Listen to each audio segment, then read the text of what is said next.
Um, Sa dami-dami ng Kalingap Angels, bakit si Ingkit yung ano? Unang-una, actually, yung una po, wala naman talagang balak pumasok sa loob. Kumbaga, gusto ko lang makatulong muna sa papers, ulit party. And then, parang naging na topic na sino kaya sa mga angels, parang initanong sa akin, sino tayo yung mga sa angels na napupusuan ko, if in case na ilang film sa akin, so okay ako.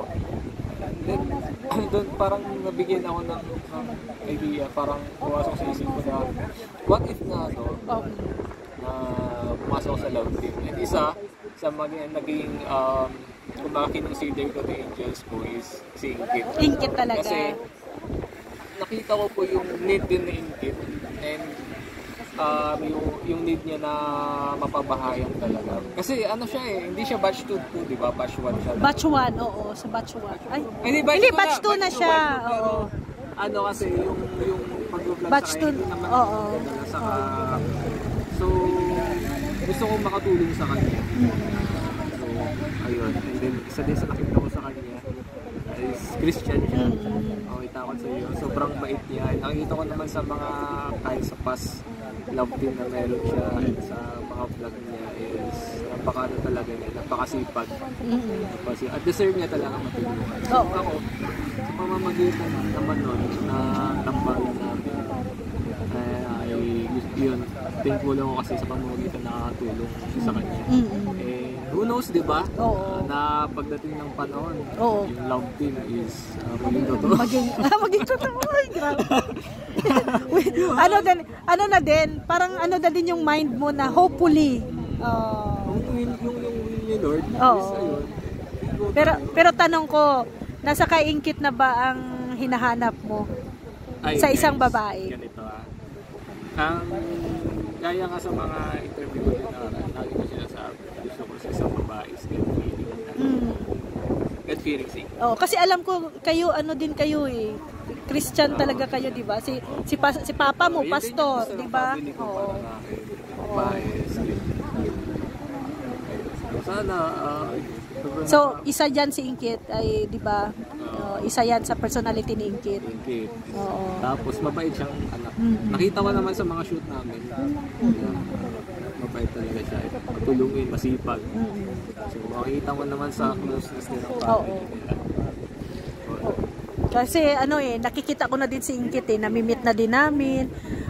Iba yung iba yung dating ni Ingkit sa amin kahit na bihira lang kami magkita, pero yung pag masalubong mo, hello po ate, ganun. At sa guys, iba yung sa kanilang magkakapatid, si Ingkit yung unique. Unique?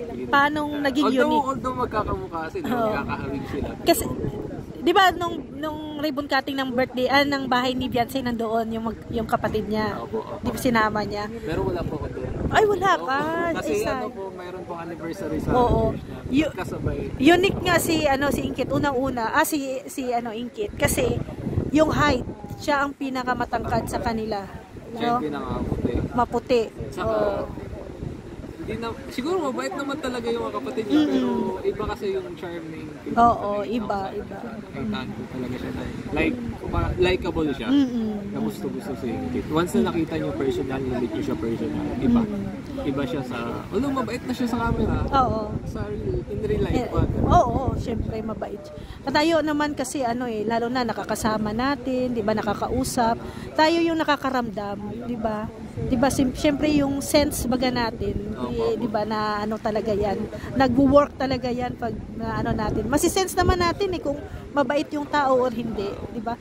Pero nung naging okay na sa iyo na ipares ka kay Ingkit.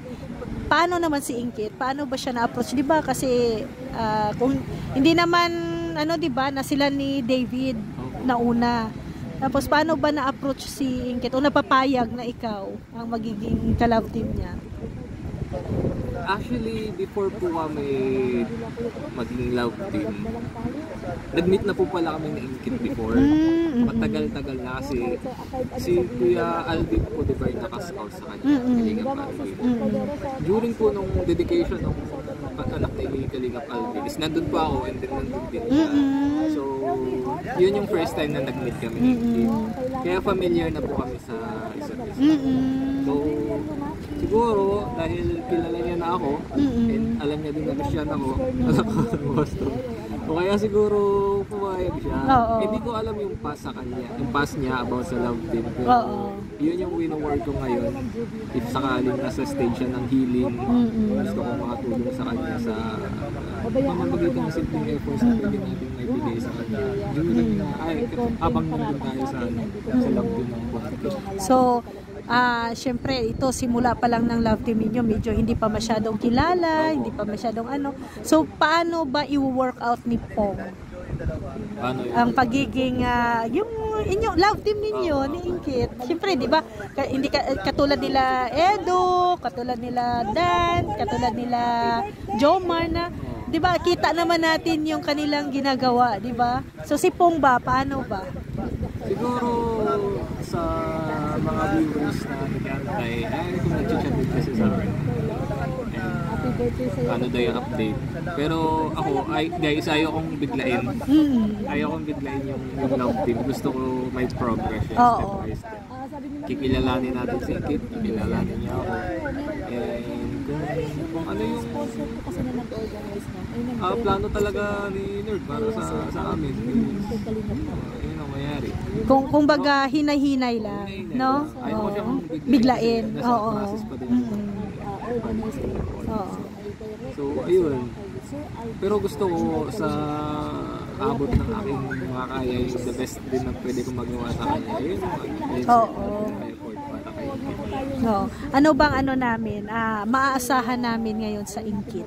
Sa ano Pungkit, Pungkit. Ayun, Pungkit na i-suggest yun ang mga viewers. So, aasahan nyo po, although wala pa, pero asahan po natin yung more dito. Siguro pilig, no? Oo. Isa yan sa abangan talaga. Tapos, syempre, isa sa trade part namin ni Ingkit is yung talaga, parang comfortable kami sa isa't isa kapag nag-usap kami. Saka, parang natural lang lahat. Oo. Yun yung maganda, yung natural lang na parang nagdutara lang kayo nag-uusap, 'di ba? Yun ang Paras kasi kami kalog. Oo, kalog din, kalog din. No, kalog din pala. Oo, sige. Ay, maingay siya, ako. Oo. Okay, pag-usap din ako ng daldal din ako. Oo. Ayan, so abangan natin, no. Support po natin, no, mga Danjoy Natics ang Pungkit, syempre. And also, congrats po pala sa Danjoy. Oo. First time back to back. Back to back, Part 1 and part 2 Yes, oo. 112 yung part 1 and 125 ang part 2. Yes. Mga viewers natin dyan. Salamat sa mga nanonood, no? Support sa Danjoy, also sa buong Team Kalingap. Ayan. So ito is isa din. Last na to na ko.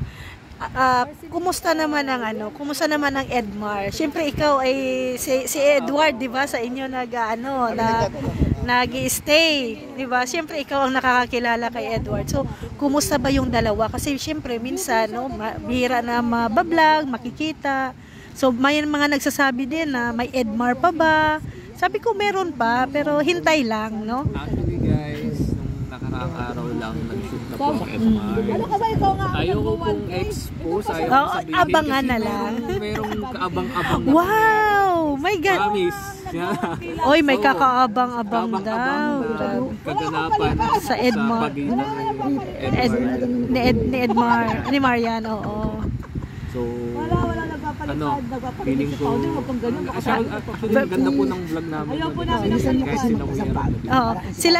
kasi sila din dalawa ay natural lang din ang di ba, natural lang din yung pag-uusap nila, kalog din kasi si Marian, alam ko. Kaya salamat talaga kay Pong kasi mayroon siyang isinigaw sa atin, abangan nyo po yan sa Edmar, ha.